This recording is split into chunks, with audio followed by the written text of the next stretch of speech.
Hey guys, welcome back to the Foundry Kids and happy Easter! If you guys don't already know, my name is Elise and I work here at the Foundry Church, and I am super excited to share a fun Easter message with you guys today. So today is going to be really special for a lot of reasons. Of course, the first reason is it's Easter, and so this is a very special day for Christians. It's the day that we celebrate Jesus coming back to life and giving us so much hope and joy. And yeah, I just love this story. I think this is the most important day for Christians. But today is also going to be different and exciting because we got a new curriculum. And so we're going to be watching a very different video for our lesson today, and I hope you guys like it. I really like it. The format of the videos is probably going to change up a little bit in the next couple weeks while I'm just trying to figure out the best way to share all this new information with you guys. But I hope you guys really like it. I really like it. But we are going to start this week just like we start every week. We're going to start with a song. Now, it's a new song, but it's a normal song. So we're just going to stand up and sing a song, and I hope you guys like it.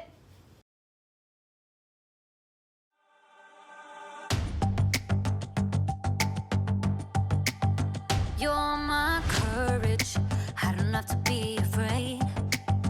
You're my fortress, no matter what comes my way. You're my treasure forever, yes, we'll be together always. Even when the days get harder, I know you'll rescue me. Even when the sky is darker, I know you'll bring me peace. You are my strength, you are my savior. Oh.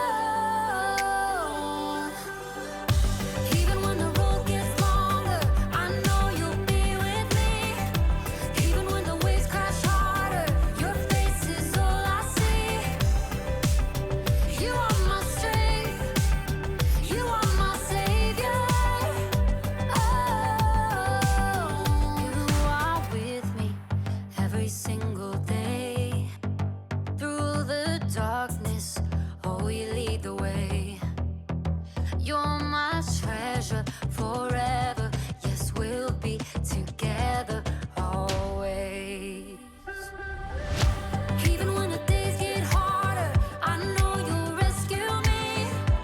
Even when the sky is darker, I know you'll bring me peace. You are my strength, you are my savior. Oh. Even when the road gets longer, I know you'll be with me. Even when the waves crash harder, your face is all I see. You are my strength, you are my savior. Oh.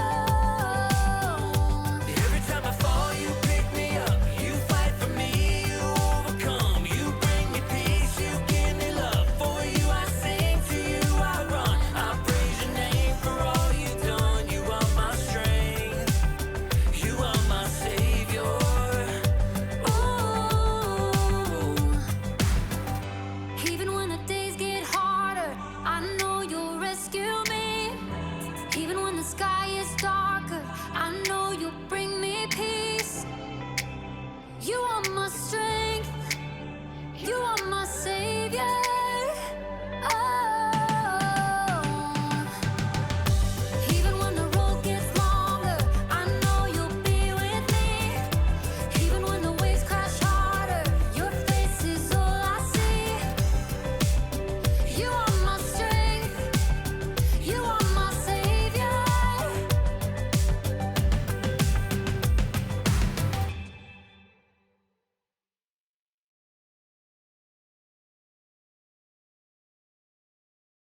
Okay, I hope you guys liked that song.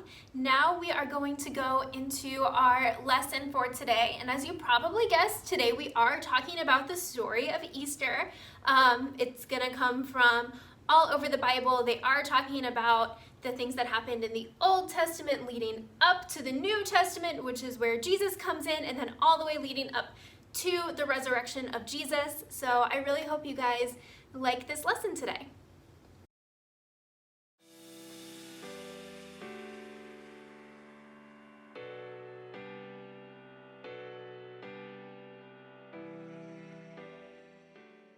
Hey everybody, it's me, Jacob, and I've got something very important to say. Happy Easter! Get it! Easter is one of my favorite days of the year because one, jelly beans. And most importantly, God pulled off the biggest miracle in history, and he showed the world how to make peace. Peace is proving you care more about each other than winning an argument. And on Easter, we celebrate how God made peace with us. They should call it Peaster. Or maybe not. Anyway, you're probably thinking, why would God need to make peace with me? I mean, we're not in an argument. Well, that's a long story. A really long story. To answer that, you have to go all the way back to the beginning. It's like this. People, you get it? People, beep, beep, beep, beep, beep, beep, beep, beep. People were really close to God. And then something happened, something bad. And it separated God from the people. God's friendship with us was broken, and something had to be done. But don't worry, God had a plan, and you'll find out all about God's plan in today's story, the greatest story ever told. The story of Easter! Woo! Yeah, Easter! Yeah, Easter! Jelly beans! God's plan! Okay, one more jelly bean. I gotta save these for later.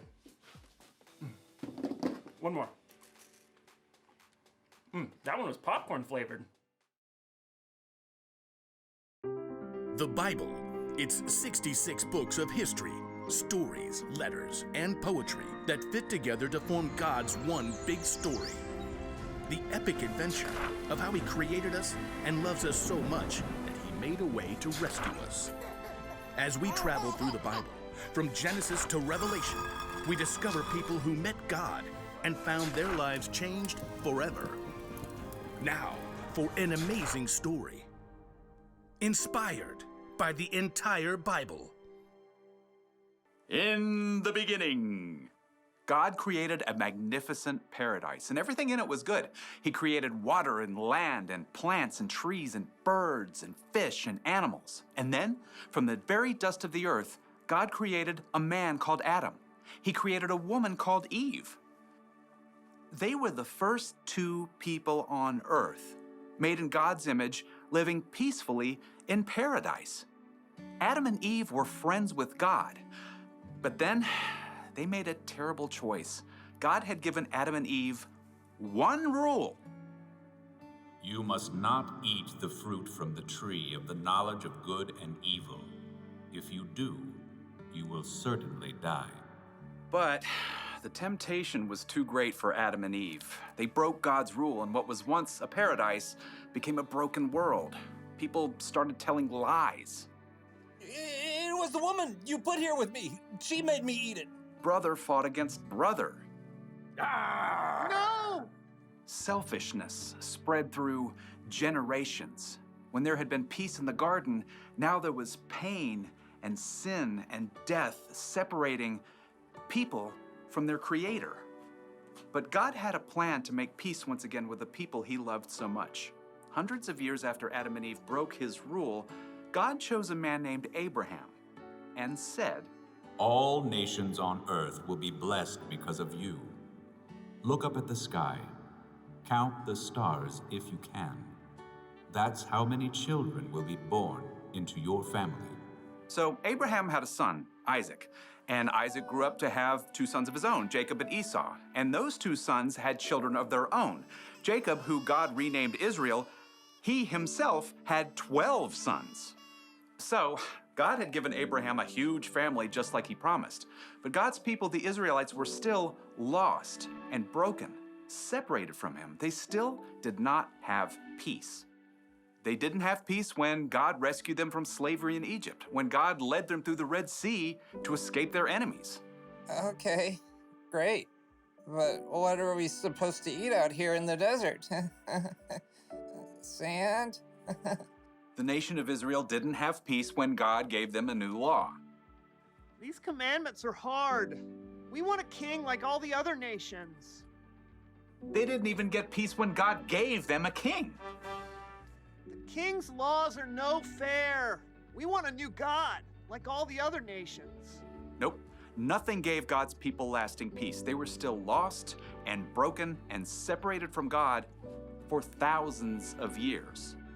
But God had not forgotten the promise he made to Abraham.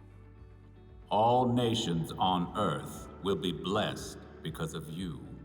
God still had a plan to show the people just how much he cared for them. He knew this broken world would never be able to rescue itself, so God made a way. God sent his son, Jesus, to bring peace on earth once and for all. Jesus grew up and he taught people love and compassion, forgiveness and grace. He healed the sick and befriended the outcasts. He saw what was wrong and made it right. He loved the world and its people so deeply he gave his life on a cross to pay for the sins of the whole world. Father, forgive them. They don't know what they're doing. In Colossians, the Apostle Paul tells us God made peace through Christ's blood, through his death on the cross. When Jesus chose to give up his life, he paid the cost of every sin ever committed and every sin that had yet to be committed. People no longer had to be separated from God. But in the 3 dark days immediately following Jesus' death, his followers didn't understand all of that yet. They huddled in the dark, afraid that they too might be arrested or even killed. Who's there? Early on the morning of the 3rd day, Mary Magdalene arrived at the home where the disciples were staying. They have taken the Lord out of the tomb. We don't know where they have put him. The disciples stared at each other in shock. Then, Peter and John lunged for the door. They raced each other all the way back to the tomb where Jesus had been placed. The tomb really is empty. There are the linen cloths they wrapped him in. Peter and John returned home, still uncertain and confused. And Mary Magdalene, who had followed them, stayed behind in the garden. And as she wept, she noticed a man standing nearby. And at first, she thought he was the gardener. Sir, did you carry Jesus away? Tell me where you put him. Mary. The instant the man spoke, Mary Magdalene knew immediately who he was. It was Jesus, alive again. Teacher! Overjoyed, Mary returned to the disciples to share the incredible news. I have seen the Lord. It was true. Jesus had come back from the dead. He's more powerful than sin, more powerful than death. And through him, we can have peace with God and work toward peace with others as God intended from the very beginning.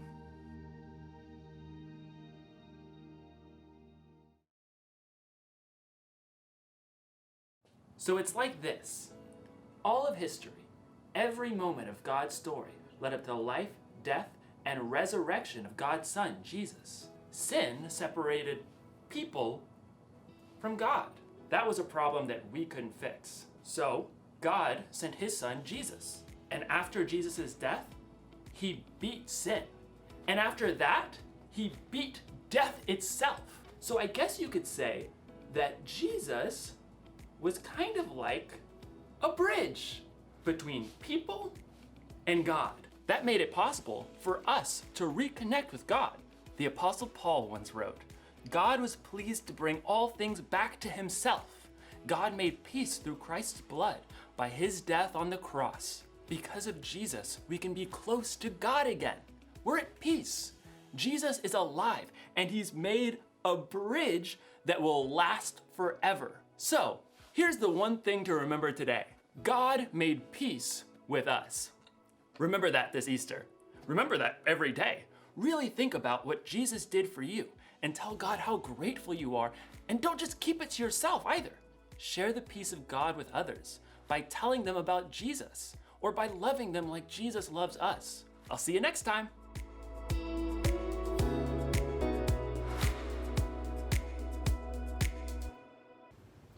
So on top of getting a new curriculum, we are starting off with a new theme. So with this curriculum, we're going to have a new theme every single month.